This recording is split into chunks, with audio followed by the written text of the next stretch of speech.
Lá na própria época do Novo Testamento, você já encontra pessoas que queriam ser chamadas de apóstolo. Lá em 2 Coríntios 11:5, 2 Coríntios 11:3 e 2 Coríntios 12:11, 3 vezes na segunda carta aos Coríntios, o apóstolo Paulo menciona pessoas que se passavam por apóstolos ou se apresentavam como apóstolos, mas que na verdade eram ministros de Satanás. E Paulo os chama de falsos apóstolos por 2 motivos. Primeiro, porque a mensagem deles era falsa, estavam ensinando um outro evangelho. E segundo, porque eles estavam usurpando o título de apóstolo. Eles não eram apóstolos, embora se apresentassem como tais. No livro de Apocalipse, capítulo 2, no verso 2, nós lemos a repreensão, aliás, a recomendação que Jesus Cristo fez da igreja de Éfeso, porque ela colocou à prova aqueles que diziam que eram apóstolos e não eram, e foram achados mentirosos. Então, durante o próprio tempo em que os verdadeiros apóstolos viviam, os 12 e o apóstolo Paulo, já aparecia gente querendo ter o mesmo título, a mesma autoridade, o mesmo ofício que eles. E registrado isso aqui nas páginas do Novo Testamento. Os falsos apóstolos, da 2 aos Coríntios, e os que pretendiam ser apóstolos e não eram, na igreja de Éfeso, em Apocalipse capítulo 2, verso 2. À medida que eu continuei a minha pesquisa, descobri que no século II, depois que os apóstolos já tinham morrido, e os pais apostólicos, que eram discípulos dos apóstolos, estavam liderando a igreja, começou a aparecer, já havia outras pessoas insistindo de que eles eram apóstolos também. Especialmente dentro daquela seita chamada de gnósticos, que surgiu no século II, tem origem no século I, mas ela surge mesmo no século II depois de Cristo. Essa seita dizia que Deus havia revelado a eles um conhecimento que nem os apóstolos originais tinham, e que a salvação era através desse conhecimento secreto. Como a palavra conhecimento em grego é gnose, então eles foram chamados de gnósticos, porque enfatizavam a salvação através desse conhecimento secreto que foi dado para eles e não foi dado aos apóstolos. E eu destaco aqui 2 dos gnósticos que eram mais conhecidos. O primeiro era Marcião. Marcião viveu no século II. Há quem diga que talvez ele não era exatamente gnóstico, mas o ensino dele é bastante parecido. Marcião dizia que os apóstolos, os 12 e Paulo, eles não tinham entendido nada da mensagem de Jesus. E que então ele é que tinha o conhecimento verdadeiro. Ele fez uma coleção do que ele considerava que era a palavra de Deus, que consistia no Evangelho de Lucas, 10 das cartas de Paulo, algumas delas amputadas, e mais nada.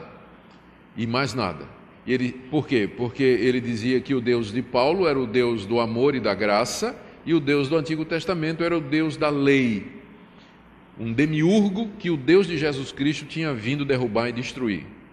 Então essa confusão toda provocou uma grande celeuma na igreja. Ele ganhou muitos adeptos, mas depois a igreja o condenou como herético.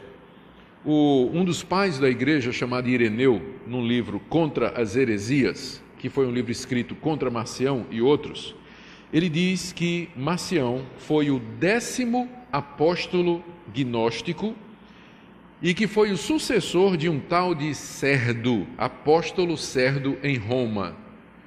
Então Marcião já era o 10º, antes dele já tinha 9 apóstolos gnósticos em sucessão, reivindicando esse conhecimento secreto que tinham de Deus.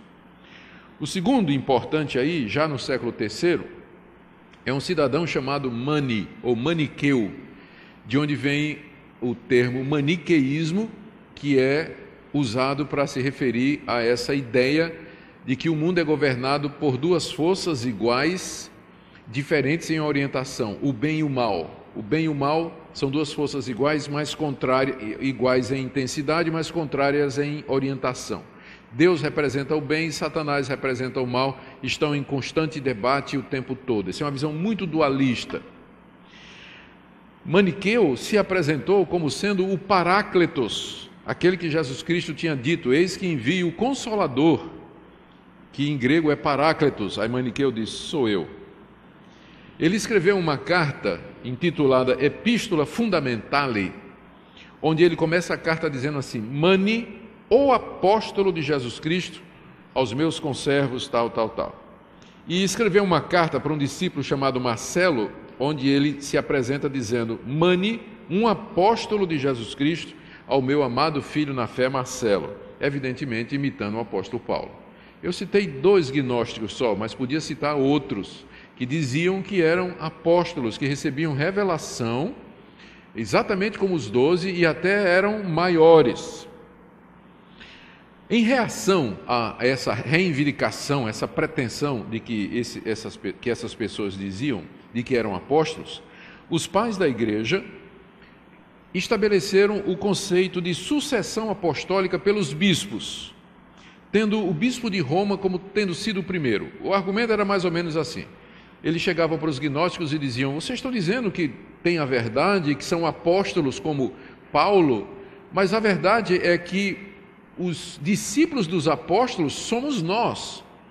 Nós temos aqui Papias, que foi discípulo de João, nós temos aqui Irineu, nós temos Barnabé, todos eles foram discípulos dos apóstolos e são bispos nas diversas cidades aqui. Então, se você quiser a verdade, você não vai procurar no apóstolo gnóstico, mas vai procurar naqueles bispos que foram discípulos dos apóstolos. E aí, para combater a pretensão dos apóstolos gnósticos, eles estabeleceram o seguinte: que os bispos são os sucessores dos apóstolos e que o bispo de Roma, porque foi lá que Pedro trabalhou e morreu, esse era o bispo mais importante. Então, na época, isso parecia a coisa certa para se fazer. Inácio, Clemente de Roma, Ireneu de Leão, Tertuliano, Eusébio de Cesareia, esses grandes nomes do período da patrística, eles todos olhavam o período apostólico como encerrado. Eles diziam: não tem mais apóstolos, os apóstolos acabaram com os 12. Paulo, os bispos que vieram é que são os mantenedores, os preservadores da tradição e da verdade. Isso parecia ser uma coisa boa, mas o que é que aconteceu? O bispo começou lentamente a se elevar acima do presbítero, o bispo de Roma se elevar acima dos bispos, e aí o que é que aconteceu? Surgiu o papado, né? Surgiu o Papa. O bispo de Roma se proclamou o pai da cristandade. Então, no começo parecia ser uma coisa boa dizer que a verdade estava pela sucessão dos bispos, porque eles estavam combatendo os apóstolos gnósticos. Só que no fim foi um tiro no pé, porque o bispo de Roma achou bom e disse: eu sou o sucessor de Pedro, né? Eu sou realmente o pai da cristandade. Isso deu um racha em 1054, quando o bispo de Roma se declarou o pai da cristandade, porque os patriarcas de Constantinopla, da igreja em Constantinopla, na igreja oriental, eles não aceitaram essa reivindicação. E teve o grande primeiro racha na igreja, que dividiu entre a igreja ocidental, com capital em Roma, com o Papa, e a igreja oriental, com sede em Constantinopla, com os patriarcas sírios, dizendo: nós é que somos os verdadeiros sucessores dos apóstolos. Qual é o erro desse pessoal? Qual foi o problema? O que deveria ter sido dito é que não há sucessão apostólica, mas a verdade dos apóstolos está preservada naquilo que eles escreveram. Os escritos apostólicos substituem a presença apostólica. A sucessão e a preservação da verdade não está ligada a uma pessoa num determinado lugar em sucessão histórica, mas está preservada nos escritos deles. Mas, infelizmente, a estratégia adotada foi outra e o resultado foi esse aí. Na Reforma Protestante, Lutero, Calvino, Zwinglio, todos eles perceberam esse erro aí. E por isso que eles disseram: qual foi o lema da Reforma? Sola Scriptura. Somente a Escritura. Nós rejeitamos o magistério católico, o conceito de sucessão pelos bispos, Isso aí é perigoso, porque faz com que a Bíblia esteja debaixo da autoridade da igreja. Na verdade, a Bíblia está acima da igreja, e ela é que é a palavra final, a palavra última, e não aquilo que o bispo de Roma, o Papa, vai dizer. Então os reformadores acabaram com essa ideia, pelo menos entre eles, não é? Rejeitaram esse conceito de sucessão apostólica e reafirmaram a Escritura Sagrada como sendo a única regra de fé e de prática. Nem todas as igrejas reformadas da época, elas seguiram nessa direção e preferiram uma situação ou uma posição que fosse mais equilibrada, como, por exemplo, os episcopais ou a igreja anglicana, a igreja da Inglaterra, que ainda continuou com a ideia de bispos. Os luteranos, que vieram de Lutero, também têm bispos, mas eles não reivindicam que são sucessores dos apóstolos. Mas os da igreja anglicana, sim, eles continuam dizendo que são sucessores dos apóstolos até o dia de hoje.